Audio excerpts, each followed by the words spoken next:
Bueno, los evangelios presentan a Jesús de diversas maneras. Y cuando el evangelio menciona el nombre de Jesús, está hablando de redención, de salvación, de luz, de vida, porque eso es Jesucristo. Juan, por su lado, lo presenta como el verbo, como el principio, como la letra, como el amor. Lo presenta de esa manera. Marcos lo presenta como el Hijo de Dios, el Hijo del Dios viviente. Lucas, ustedes saben que era un médico, él lo presenta de alguna manera como el sanador, como el redentor, como el médico divino por excelencia. Y obviamente cuando alguien escribe algo, no deja por un lado las emociones. Y aunque los que escribieron los diferentes libros de la Biblia fueron inspirados en el Espíritu de Dios, déjenme decirles que Él no hizo a un lado los sentimientos de las personas, la personalidad que ellos tenían. Por eso, al escribir los evangelios, ellos de alguna manera dejaron pinceladas de eso cuando escribían.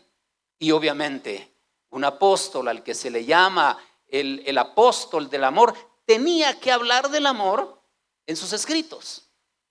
Por su lado, Mateo, que sirve como el puente entre el Antiguo y el Nuevo Testamento, presenta al Señor Jesús como el Mesías, como el Rey, como el cumplimiento de las promesas. Por eso cuando ustedes leen el Evangelio de Mateo, se darán cuenta que constantemente hace referencia a escritos del Antiguo Testamento, porque está enlazando la ley con la gracia. Todo lo que estaba en promesa ahora es el cumplimiento de la promesa en el advenimiento del Hijo de Dios, Jesucristo, nuestro Redentor. Así escribe Mateo. Ustedes saben que Mateo era un cobrador de impuestos y no era una persona amada por los demás. ¿Por qué? Porque a los cobradores del impuesto se les conocía como ladrones. Cobraban una parte que la declaraban y la demás se la metían al bolso personal. Entonces no era querido. Pero ¿qué había en la mirada y la voz del Señor Jesucristo? Que cuando pasa por el lugar donde estaba Mateo cobrando impuestos, lo mira y le dice: sígueme. Y él, sin pensar tanto, deja todo lo que tenía y sigue al Señor. ¿Qué tenía Mateo? Dicen que los romanos, para elegir a un cobrador de impuestos, se iban por todas las ciudades cercanas y las aldeas circunvecinas y empezaban a ver quiénes eran las personas más preparadas y más conocidas del lugar. Por lo menos un cobrador de impuestos debería hablar 4 idiomas, porque el lugar donde estaban los romanos era una cultura muy conocida y recibían a mucha gente. Entonces el cobrador de impuestos tenía que ser una persona capacitada, que contara bien, que conociera de números, que leyera bien. Saben que antes había mucho analfabetismo. Por eso los judíos, mejor dicho, por eso los discípulos del Señor Jesucristo dice que eran del vulgo. No tenían mucho conocimiento ni mucha preparación. Pero ¿cómo es el Señor de maravilloso todo lo que hace? Porque miren, eligió a Mateo porque iba a ser importante en el reino de Dios. Mateo fue elegido para hablarle a los judíos. ¿Y por qué hace referencia al Antiguo Testamento? Porque los judíos eran conocedores, eran doctos y hablaban mucho de la ley que habían aprendido de Moisés. Por eso Mateo, de una manera inteligente, ve y viene y relaciona toda la ley, las promesas que ahora se cumplen en Jesús en el Antiguo Testamento. Y de una forma inteligente nos empieza a introducir en el libro de Mateo. Y primero en el capítulo 1 nos habla de la genealogía. Y si ustedes ven delicadamente, él no agarra toda la genealogía así. No, nos habla de la genealogía por partes. Desde Abraham, que son nuestros antecesores. Desde Esaú, desde Isaac, desde Jacob. Y llega hasta David, de donde vendría el linaje del Hijo de Dios, el Señor Jesucristo, nuestro Redentor. Una forma muy inteligente de introducirnos. ¿Pero por qué? porque le iba a hablar a los judíos y ellos se creían conocedores de la ley, conocían toda la ley que estaba escrita en el Antiguo Testamento y que nos hablaba de las promesas del advenimiento del Señor Jesucristo. Entonces Mateo viene y escribe para decirle a los judíos: este es el Mesías, este es el Cristo, en él se cumplen las promesas del Antiguo Testamento.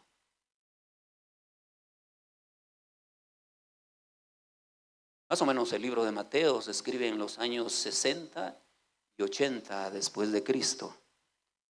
Como les dije, Mateo nos presenta al Señor Jesucristo como el Rey, como el Mesías, y le está hablando a los primeros judíos que habían empezado a escuchar las enseñanzas del Señor Jesucristo y se convertían en sus discípulos. Por eso, el primer versículo del capítulo 5 de Mateo dice que cuando él vio a la multitud, me detengo, ¿qué multitud era esa? Los que ya habían escuchado enseñanzas del Señor Jesucristo anteriormente, y como él era el mejor de los maestros, hablaba con tal elocuencia que convencía a las personas. Entonces la multitud tenía hambre de escuchar las enseñanzas del Señor Jesucristo y lo seguían. Si él iba al mar, lo seguían para escuchar sus enseñanzas. Si él iba al monte, lo seguían para escuchar sus enseñanzas. Si él iba por la calle, dice que la gente se agolpaba, salían de las casas y le presentaban, trataban de poner los enfermos en el lugar donde él iba a pasar. Si estaba en la sinagoga, las personas llegaban a las sinagogas porque tenían sed de escuchar las enseñanzas poderosas del Señor Jesucristo. Así es que hoy los invito a que se pongan de pie y que en la pantalla nos pongan el Evangelio de Juan en el capítulo 5 del verso 3 al 10. Vamos a leer. Vamos, iglesia, por favor. Si quiere encender su teléfono o trae su Biblia, pero leemos juntos la palabra del Señor. Si me ayudan, y les pido a los hermanos que vayan pasando el texto para que no nos detengamos. Dice: bienaventurados los pobres en espíritu, porque de ellos es el reino de los cielos. Bienaventurados los que lloran, porque ellos recibirán consolación. Bienaventurados los mansos, porque ellos recibirán la tierra por heredad. Bienaventurados los que tienen hambre y sed de justicia, porque ellos serán saciados. Bienaventurados los misericordiosos, porque ellos alcanzarán misericordia. Bienaventurados los de limpio corazón, porque ellos verán a Dios. Bienaventurados los pacificadores, porque ellos serán llamados hijos de Dios. Bienaventurados los que padecen persecución por causa de la justicia, porque de ellos es el reino de los cielos. Gloria a Dios. Dele un aplauso al Señor fuerte y siéntese, por favor. Así es que vamos a meditar en los minutos que nos quedan en la primera bienaventuranza, que es pobres en espíritu. El tema de hoy es pobres en espíritu. Y al adentrarnos entonces en estos versos que ya conocimos, encontramos el sermón de las bienaventuranzas. Algunos le llaman el sermón del monte, dictado por el maestro de maestros.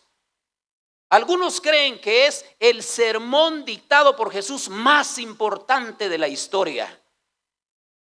Unos teólogos dicen que en el capítulo 18 de Mateo también encontramos un discurso impresionante de Jesucristo dictado a la iglesia. Lo cierto es que este sermón se convierte en un sermón tan importante porque dicta principios y valores que nos invitan a tener un estilo y una cultura de vida. Nos dice, en otras palabras, el Señor Jesucristo sentándose enseñaba a la multitud y les decía ¿qué necesitaban tener para pertenecer al reino de los cielos? Obviamente, si Él les estaba hablando de las bienaventuranzas, tocando el Espíritu, se tenía que dirigir a una audiencia que ya había escuchado sus enseñanzas, porque las cosas del Espíritu las entienden solo aquellos que tienen el Espíritu de Dios.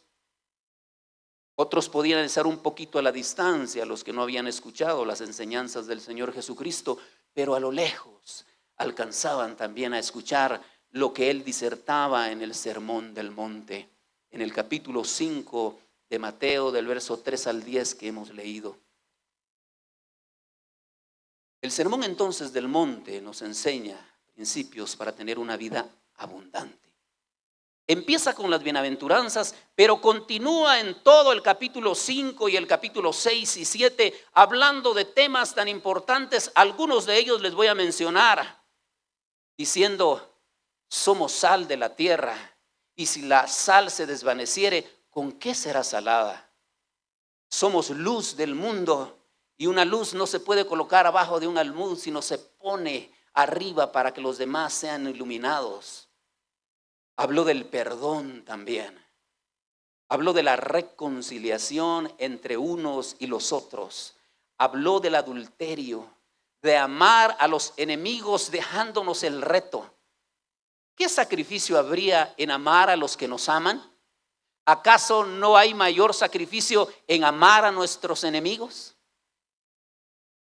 También nos habló de la actitud correcta al diezmar. Lo vamos a ver adelante. De esa actitud que usted viene a la iglesia y saca su billetera. Perdón. Y cuando va a dar el billete de a 100, se acuerda que está peleando con su hermano. Los hermanos nos agarramos a veces cuando somos patojos. O que está peleando con su esposa. Se vino sin darle un beso, sin recibirle el desayuno. Y ella acaba de venir y le trajo una manzana. O está peleando con el vecino. O tiene discordia con algún compañero de trabajo. Dice: deja tu ofrenda. Reconcíliate con tu hermano. Y después, en paz en tu corazón, ve y entrega tu limosna, dice literalmente. También nos habla sobre que el ojo es la lámpara del cuerpo. Nos habla del afán, eso que pasa ahora en nuestras vidas. Yo, sin temor a equivocarme, aquí en la iglesia, hermanos, yo creo que la batería está fallando del micrófono, si me ayudan. Alguien está aquí en la iglesia, pero está pensando: vamos a almorzar mañana. Santo Dios. No, ahorita acaban de pagar, todos tienen dinero. ¿Cuándo nos irán a dar el bono 14? Y empezamos con el afán del otro día, y eso nos agobia, nos entristece, nos estresa y nos enferma. El Señor Jesús dice: ¿por qué se afanan? Miren las aves de los cielos, que no siembran, ni hilan, ni recogen, y vuestro Padre celestial las alimenta. O los lirios del campo, ni aun Salomón con toda su riqueza se pudo vestir como uno de ellos. Aborda en una forma amplia el tema del afán. También nos habla sobre el no juzgar. Oye, tú, ¿por qué no miras primero la viga que tienes en tu ojo y después saca la paja en el ojo del prójimo? Nos habla de la forma correcta de pedir. Pedís y no recibís, porque pedís para vuestros deleites, para vuestros deseos. Habla de los frutos que debemos de dar nosotros como cristianos. Y por último, entre muchos temas, en el capítulo 5, 6 y 7, habla de la prudencia. Pero el mensaje central de las bienaventuranzas explicadas en el Sermón del Monte, el discurso más importante dictado por el Maestro de Maestros, el Señor Jesucristo, al que Mateo presenta como rey, está en decirnos: oigan, congregación, gracia y verdad, si quieren formar parte de mi reino, deberán hacerlo así. Y Él está dictando las condiciones y los principios y valores que debemos de tener para pertenecer al reino de los cielos. Nos da lineamientos para vivir con Él. Nos da lineamientos para estar a su lado.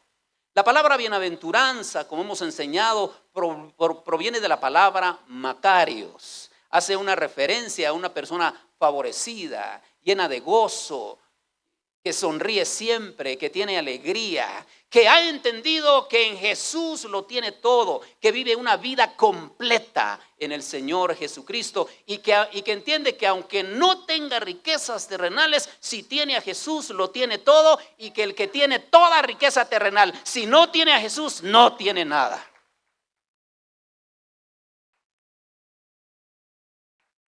También en latín está el vocablo beatus. Y de ahí que hubieron malas interpretaciones con la iglesia en los inicios, porque beatus igual que Macarios significa como asre, que es otra palabra, lo mismo. Tienen significados parecidos que hablan de la felicidad, de la bienaventuranza, de dichoso, de gozoso, de completo. Y entonces se malinterpretó esta palabra beatus, que habla también de una persona buena. Y de ahí viene que beatificaron a muchos y ahora le llaman santos. Por bueno que sea una persona, jamás podrá por sí solo ser santos. Somos solo en Jesucristo, el Hijo de Dios, santos. La palabra bienaventurados, esto me gusta. La palabra bienaventurados se refiere a un estado interno de felicidad constante. El apóstol Santiago escribe diciendo: os ruego, hermanos, que tengáis por sumo gozo cuando tengáis pruebas. ¿Qué quiere decir esto? Que esa alegría interna que tienen los que son bienaventurados no es circunstancial, amado hermano. Oiga, no es que porque mañana no hay para el desayuno, para el almuerzo, usted va a estar triste. Está completo en Jesús. El bienaventurado en Jesús tiene una actitud de gozo, de felicidad, de contentamiento. En Jesucristo es una actitud de felicidad constante. En el trabajo, cuando atiende a los clientes, en la escuela, cuando enseña a sus alumnos, en el trabajo, cuando recibe a los que van a abrir cuentas. Ahí en su negocio, cuando alguien llega a comprar una herramienta o algún equipo médico, en la universidad, siempre el bienaventurado tiene una actitud constante. Entonces, amados hermanos, pobres en espíritu. Y el primer punto que quiero dejarles con relación a pobres en espíritu es que no es la pobreza material ni la riqueza que determina que una persona sea pobre en espíritu. Bienaventurados los pobres en espíritu. ¿Por qué? Alguien que rescate a los que están acá. ¿Por qué? Porque de ellos es el reino de los cielos. La historia demuestra que algunos han dado mala interpretación a la bienaventuranza de pobres en espíritu, creyendo que los que son más desposeídos de riquezas son los pobres en espíritu. Pero algo es cierto: la pobreza material no da felicidad. ¿O han visto ustedes a alguien que está totalmente desposeído, pobre, con un rostro lleno de felicidad, pidiendo en el semáforo o en la calle? Les voy a contar algo que me pasó. No sé si a ustedes les ha pasado, pero por ahí en el semáforo de Dominos se pone un viejito que tiene un machete en la cintura. Ya algunos me hicieron así. ¿Saben qué me pasó un día? Uno, como a veces no lleva por ahí, yo suelo poner unas moneditas aquí en una parte de la camioneta. Y cuando lo vi, ya viene el viejito bravo, dije yo. Abrí un poco la ventana y le di 2 monedas. Entonces dice: 2 monedas. Y con el carro que va. Yo dije: gracias, debería dar a Dios. Le di para una tortilla. Pues sale por esto que les digo. Entonces, pobres generalmente, hay excepciones, pero no tienen esa felicidad que deberíamos encontrar en Jesucristo, a la cual hace referencia que los pobres en espíritu heredarán el reino de los cielos. Ahora, ¿qué es lo que el Señor nos quiere enseñar aquí? No es nuestra condición terrenal. Por eso les dije, Él está atacando el espíritu. Y cuando nosotros lo vemos desde esa perspectiva, es que entendemos que el que está en Cristo tiene satisfacción total. Y no importa que no tenga riquezas. El emperador romano Juan el Apóstata vivió en el año 332 antes de Cristo y fue el que cometió el primer error en la interpretación de esta bienaventuranza. Pobres en espíritu, mandó a confiscar la propiedad de todos los que estaban bajo su reino, creyendo que entre menos propiedades tuvieran, más humildes iban a ser en espíritu. Cometió un gran error. Y esto se continuó viendo en el siglo 3, 4, 5 y 6. Surgieron algunas corrientes como el ascetismo y el monacato. los mónacos en griego significa una persona solitaria. De ahí que ustedes escuchan de la historia, para los que han leído un poco de la historia, de que surgieron los los que surgieron como resultado del monacato, los monjes. Ellos tenían una vida solitaria. Hubo alguien que ellos beatificaron, no sé, se me olvidó, que escribió un libro sobre este tema. Y la primera regla de ese libro que escribió a esta persona que beatificaron era el voto de pobreza. Miren ustedes, creyendo que entre más pobres serían pobres en espíritu, entre más desposeídos. De ahí entonces que los monjes, viendo un poco la historia, se apartaban a vivir una vida solitaria. Llegaban en harapos. Dice que se quitaban los zapatos y vivían en camas de piedra o de madera, creyendo ellos que entre más apartados estuvieran en una condición de miseria, tendrían un pobre espíritu para agradar a Dios. Equivocación, tremenda equivocación. Muchas personas pobres aman y codician el dinero. Muchas personas pobres codician tanto el dinero como los ricos, pero también la riqueza despierta orgullo en el hombre y lo aleja de Dios. ¿Saben?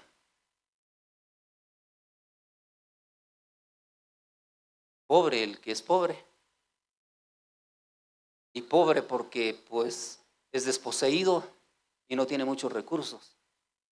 Pero oiga, más miserable el que tiene riqueza, pero que su corazón está lleno de orgullo. Y en esa actitud no quiere reconocer a Dios como el Salvador. ¿Cuántas veces aquellos que tienen riqueza escuchan del Evangelio y de las bienaventuranzas y no quieren abrir sus oídos ni su corazón para escuchar el plan de redención que Dios tiene, para escuchar los principios y valores que Él nos está hablando en el Sermón del Monte, que nos permitirán o que nos permiten pertenecer al reino de Dios? Así es que, malo por un extremo y malo por otro extremo. Pero cuando el Señor Jesucristo está hablando acá, no se refiere a esa condición de pobreza, de estar desposeídos de cosas materiales, ni tampoco de la gran riqueza. Apocalipsis 3, 17 y 18 dice: porque tú dices, yo soy rico y me he enriquecido y de ninguna cosa tengo necesidad, y no sabes que tú eres un desventurado, miserable, pobre, ciego, desnudo. Por tanto, yo te aconsejo que de mí compres oro refinado en fuego para que seas rico, y vestiduras blancas para vestirte, y que no se descubra tu vergüenza y tu desnudez. La segunda cosa que quiero mencionarles es que es afortunados y dichosos los pobres en espíritu. Aquí Jesucristo, después de subir al monte, habla a los suyos, como lo hizo en ocasiones anteriores. Cuando se refiere a sus discípulos, a los que le seguían, refiero que no eran precisamente los 12 apóstoles, que sí formaban parte de esa audiencia. Eso se refiere a discípulos a los que ya le seguían como resultado de escuchar sus enseñanzas, y que muchos no lo conocían como Mesías, como Salvador, sí lo conocían como maestro y les gustaba escuchar las enseñanzas de él. Jesús quería que sus discípulos conocieran las bienaventuranzas, entendieran las bienaventuranzas y estuvieran capacitados para poner en práctica esas bienaventuranzas y enseñar a otros.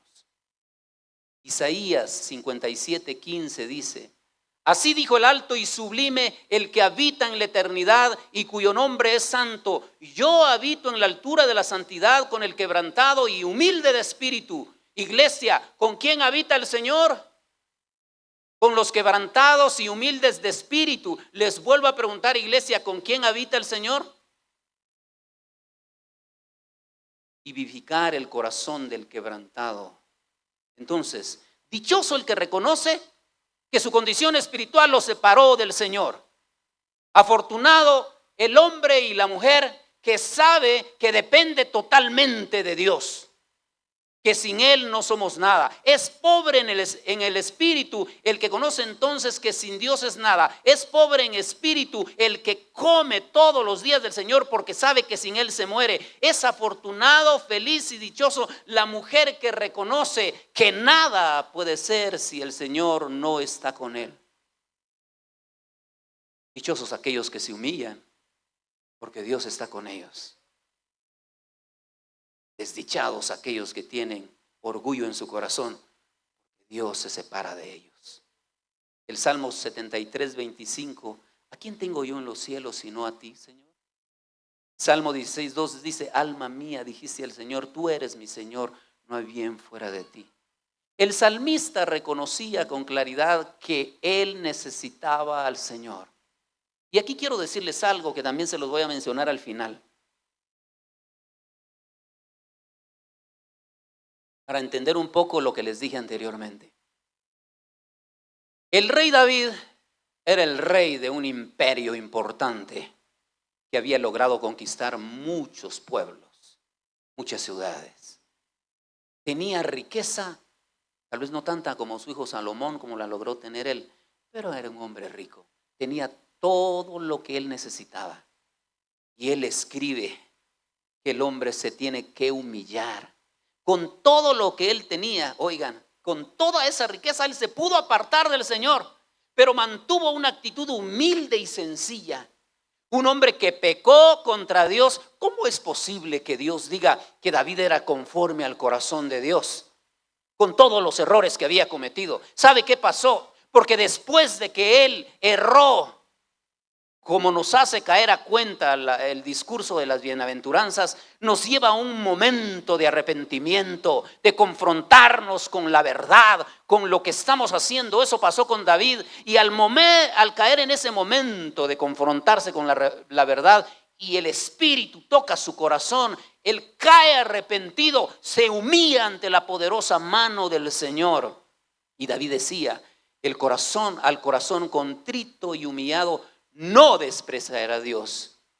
Es pobre en espíritu entonces el que reconoce y se humilla ante la mano poderosa del Señor. Si usted no tiene la capacidad de humillarse, de caer de rodillas, postrado para reconocer que sin Dios no somos nada, aún no es pobre en espíritu. Tendríamos que pedirle a Dios que nos dé un corazón sencillo y humilde. Primera Pedro 5:10 dice, humillados pues bajo la poderosa mano de Dios, y Él os exaltará cuando fuere tiempo. Así que, pobres son los que adoran a Dios con toda sinceridad.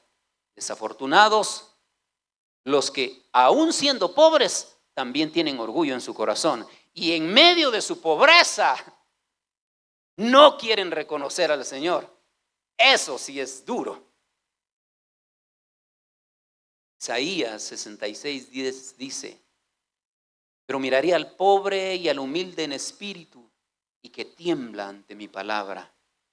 Y aquí yo en la mañana hice algo que no lo voy a hacer ahora, pero miren ustedes, ¿qué les provoca a ustedes pensar que el omnipotente, el omnisciente, el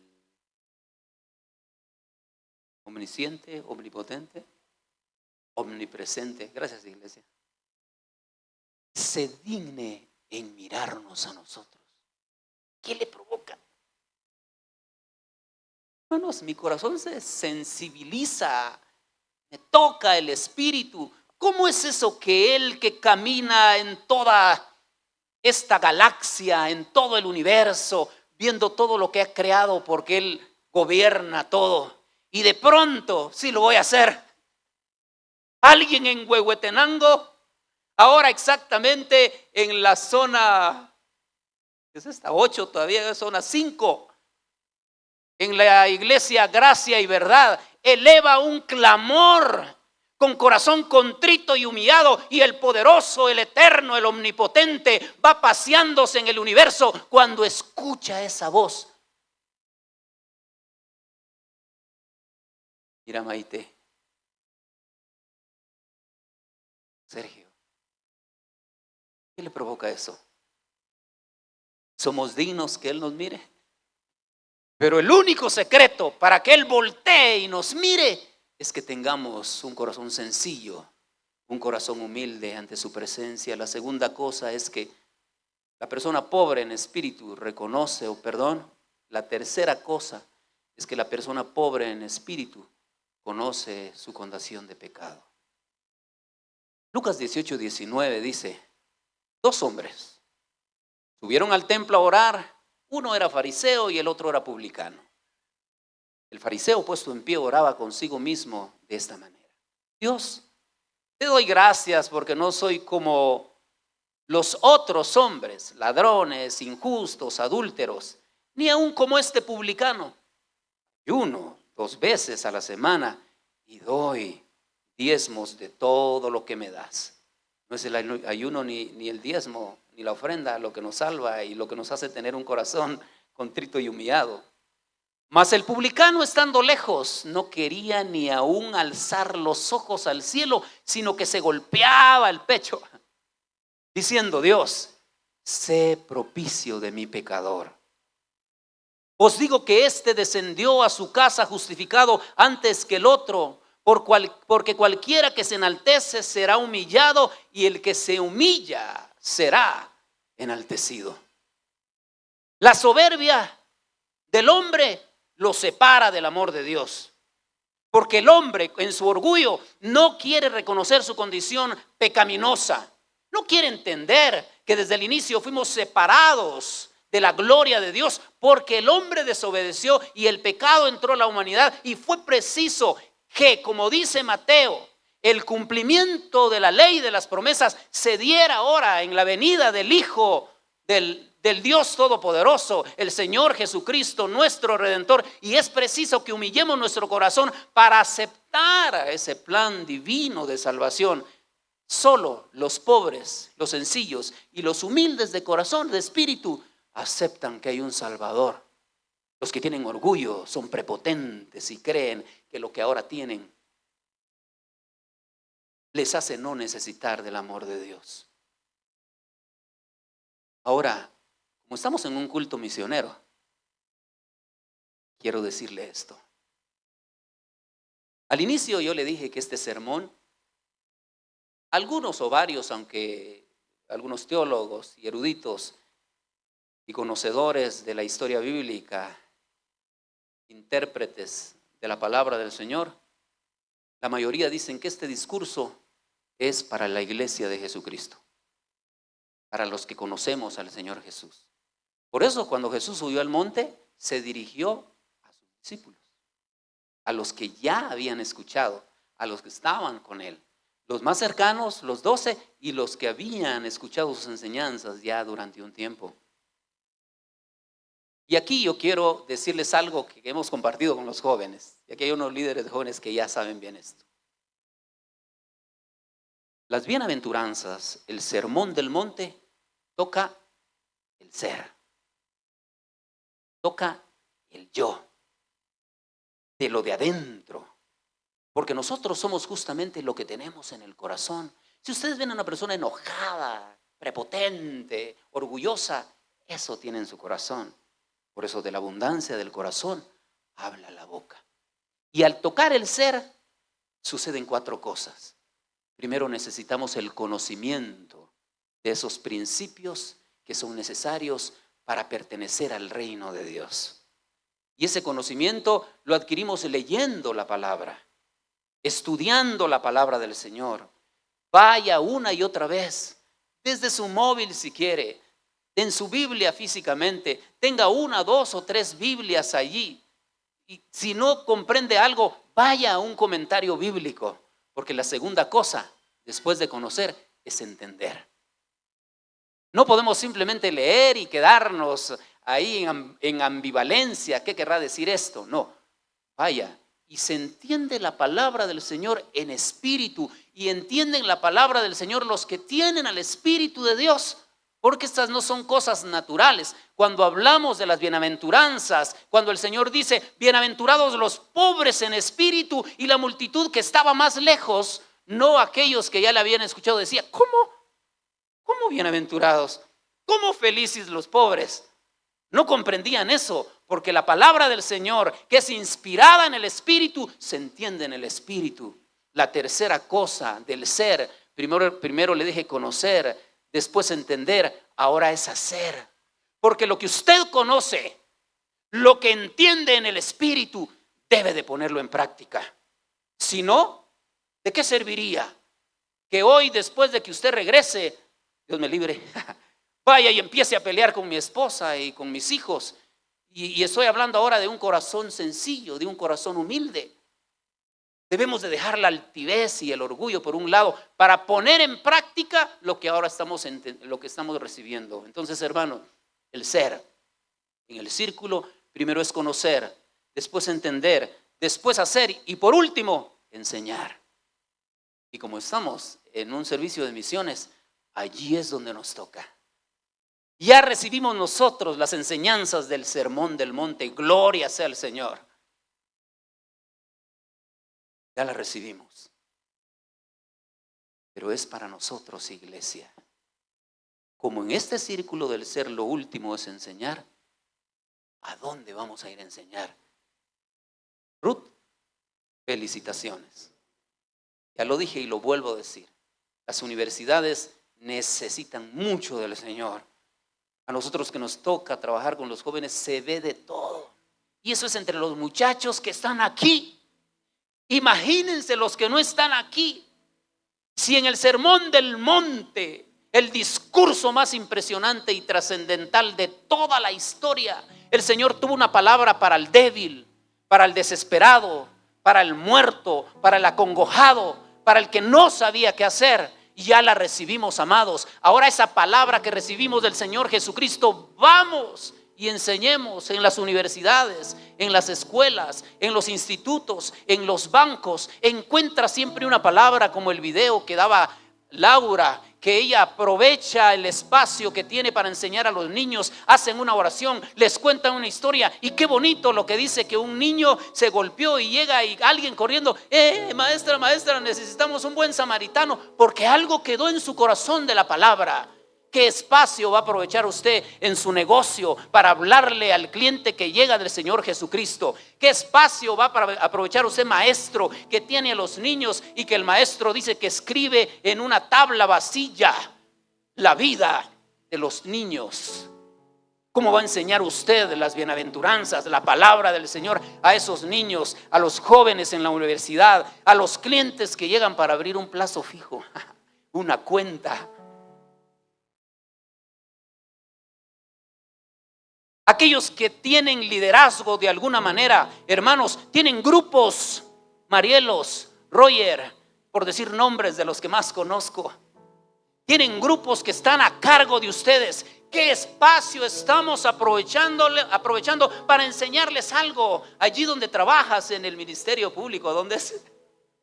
Allí podemos aprovechar espacios para enseñar con los médicos, doctor Sergio. Siempre aquellos que ya recibimos el mensaje de las bienaventuranzas, ahora que lo conocemos, que lo entendemos, que lo practicamos, debemos ir y enseñar a otros. Aunque aquí el Señor Jesucristo no está dando la gran comisión de ir a enseñar a otros, pero sí nos está diciendo que lo que hemos aprendido, entendido, practicado, debemos de enseñarlo a los demás. Y esta es una forma práctica, porque todos tenemos un capital social, todos nos desenvolvemos en un círculo. En tu propia casa, en tu propia familia, tú tienes un familiar que aún no ha escuchado el mensaje de las bienaventuranzas, y es tu obligación compartir eso. ¿Están conmigo?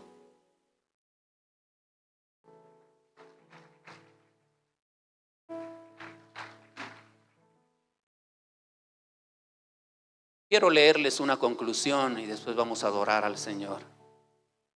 Ya me pasé 3 minutos.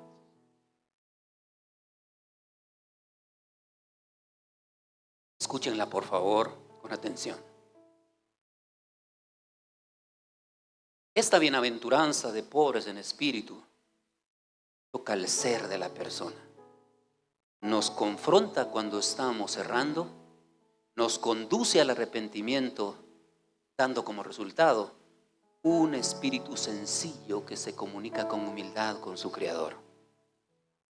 Los humildes de espíritu tienen paz en su corazón y una mejor relación con Dios, consigo mismo y con los demás. Mire cómo funciona esto. Es vertical y horizontal. El sencillo y humilde de espíritu, los que entienden esta bienaventuranza de pobres en espíritu, porque ellos heredarán el reino de los cielos, se comunican bien con Dios. De tal manera que el Dios de paz les da paz y esa paz se la comparten con los demás. De tal cuenta que los pobres en espíritu a este nivel son servidores fieles del prójimo.